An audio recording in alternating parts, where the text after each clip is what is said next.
মুহাম্মদ সাল্লাল্লাহু আলাইহি সাল্লাম আলো নিবে, নিজে উদ্ভাসিত হবে, নিজের চরিত্র ভালো হবে, নিজে পৃথিবীতে উন্নত হবে, নিজের একটা ভালো মান আসবে, আল্লাহ পছন্দ করবেন, ফেরেশতারা হাঁটতে হাঁটতে সালাম দিবে, এমন চরিত্রের মানুষ পৃথিবীতে হাঁটবে।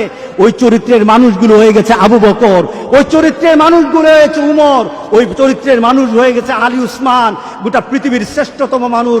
যে রাসূল সাল্লাল্লাহু আলাইহি সাল্লাম বলেছেন খায়রুল কুরুনে কারনি, সবচাইতে শ্রেষ্ঠ যুগ হয়েছে আমার যুগ, কারণ আমার থেকে প্রদীপ দিয়ে তারা আলোকিত হয়ে গেছে। আল্লাহু আকবার, আল্লাহু আকবার, আল্লাহ। আমার থেকে প্রদীপ নিয়েছে, রাসূল থেকে প্রদীপ নিয়েছে। এই প্রদীপ দিয়েছেন কে? আল্লাহ প্রদীপ দিয়েছেন, আলোকিত করেছে গোটা পৃথিবী। কিন্তু নিজের প্রদীপ থেকে কোনো আলো কমে নাই, কিয়ামত পর্যন্ত কমবে না।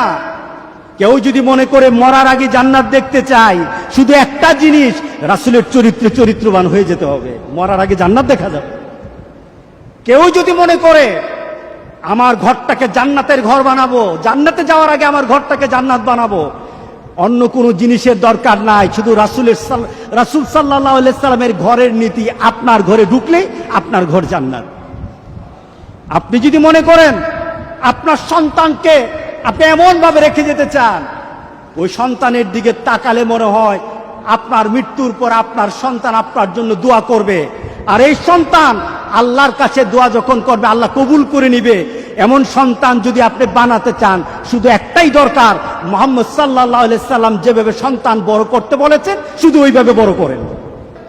মুহাম্মদুর রাসূলুল্লাহ সাল্লাল্লাহু আলাইহি সাল্লাম ওনার চরিত্র দিয়ে গোটা পৃথিবীকে এমন অবস্থায় নিয়ে গেলেন।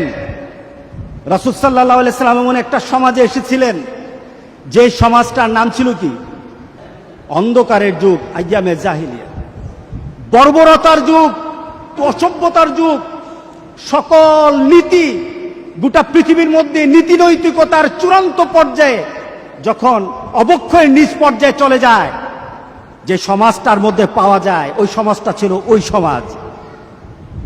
রাসূল সাল্লাল্লাহু আলাইহি সাল্লামকে আল্লাহ সুবহানাহু ওয়া তাআলা পাঠিয়ে দিলেন। কি করে পাঠালেন? রাসূল সাল্লাল্লাহু আলাইহি সাল্লামকে আল্লাহ সুবহানাহু ওয়া তাআলা বললেন, এমন একটা চরিত্র দিলেন, আরসালাহু বিল হাক্কি বাশীরাও ওয়া নাযীরা ওয়া দাঈয়ান ইলাল্লাহি বিইযনিহি ওয়া সিরাজাম মুনীরা। আল্লাহু আকবার, আল্লাহু আকবার। আল্লাহ সুবহানাহু ওয়া তাআলা রাসূলকে বললেন, আরসালাহু বিল হাক্কি বাশীরাও ওয়া নাযীরা, আমি আমার নবীকে পাঠিয়েছি। কেন পাঠিয়েছি? হক দিয়ে। কি দিয়েছি? বিল হাক্কি বাশীরাও, সুসংবাদ দিবে জান্নাতের, এবং মানুষকে পথ প্রদর্শন করাবে, মানুষকে দৃষ্টান্ত স্থাপন করাবে, মানুষের মধ্যে নীতি নির্ধারণ দেখাবে, পথ দেখাবে। ওয়া দাঈয়ান ইলাল্লাহি বিইযনিহি, আর রাসূল আল্লাহর পথে ডাকবেন। রাসূলের কেমন হবে? ওয়া সিরাজাম মুনীরা, রাসূলকে আল্লাহ সুবহানাহু ওয়া তাআলা একটা প্রদীপের মতো পাঠিয়েছেন। কিসের মতো? রাসূলের চরিত্র কি আছে? হক আছে। রাসূলের চরিত্র কি আছে? মানুষকে সুসংবাদ দেওয়ার সকল ধরনের যোগ্যতা রাসূলের মধ্যে ছিল। রাসূলের চরিত্রের মধ্যে কি আছে? মানুষকে কল্যাণের পথে নিয়ে যাওয়ার জন্য মানুষকে বুঝানোর সকল ক্ষমতা ছিল। এরপর আল্লাহ সুবহানাহু ওয়া তাআলা রাসূলকে বললেন, আপনাকে আমি একটা প্রদীপ বানিয়েছি। কি বানিয়েছে বলেন? প্রদীপ। প্রদীপ মানে কি? প্রদীপ মানে হলো, আপনার ঘরে আগে কুপি আসিল না, কুপি বলে না, কুপি, অথবা মোমবাতি জ্বালাই, মোমবাতির আলো। রাসূল সাল্লাল্লাহু আলাইহি সাল্লামকে আল্লাহ সুবহানাহু ওয়া তাআলা এত বিশাল সূর্য, তার সাথে তুলনা করে নাই, চাঁদের সাথে তুলনা করে নাই, তারকার সাথে তুলনা করে নাই, কোন জিনিসের সাথে তুলনা করলো না। করেছেন কিসের সাথে? আপনার ঘরে রাখা যে লণ্ঠন আছে, আপনার ঘরে রাখা যে একটা হারিকেন আছে, যে সুন্দর একটা বাতি আছে, বাতির সাথে তুলনা করলেন। তুলনার পেছনে কারণটা কি? কারণটা হলো, সূর্য পৃথিবীতে দ্বিতীয় কোনো সূর্য বানাতে পারবে না, চাঁদ পৃথিবীতে দ্বিতীয় কোনো চাঁদ বানাতে পারবে না, চাঁদ সৃষ্টি করতে পারবে না।